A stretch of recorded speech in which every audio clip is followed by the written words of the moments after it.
अस्सलाम वालेकुम दोस्तों, क्या हाल है। उम्मीद है सारे ठीक ठाक हो। सो शुरू करने आज वीडियो आज थोड़े वास्ते लैके आए एक ट्रैक्टर फॉर सेल ट्रैक्टर है जनाब अल्लाह मैसी फर्गूसन 135 अच्छी कंडीशन ही दोस्तों सुथरी जी गड्डी है कि जिसकी तुम खरीदना चाहो तो मेरे नाल रब्ता कर सकते हो। बिल्कुल फ्री सर्विस थोड़े वास्ते अवेलेबल है।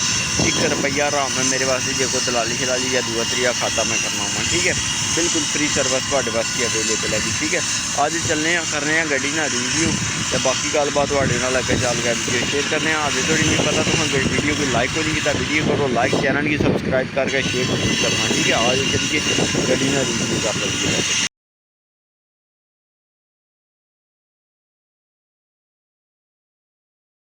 ताकि ये दोस्तों कैसी लगी है गड्डी यकीन जाना साफ की गड्डी है मुनासिब प्राइस की गड्डी है। जो भी खरीदना चाहो तो तुम मेरे नाल रब्ता कर सकते हो। रब्ता नंबर जोड़ा है तुम लिख लवो 0349 88 86 116 व्हाट्सअप इस पर बनी है। व्हाट्सअप पर जाके मैसेज आ रहा है गलबात कर सकते हो लोग लगाने लगने क्योंकि इस वक्त मैं आप पाकिस्तान में मौजूद नहीं बाहर हाँ, ठीक है। तो रब्ता नंबर देंगा तो मालकान तो डायरैक्ट गलबात करके मालकान गड्डी खरीद लेनी है, ठीक है। वीडियो अच्छी लगी करियो लाइक, चैनल की सबसक्राइब कर वीडियो को दोस्तों तक शेयर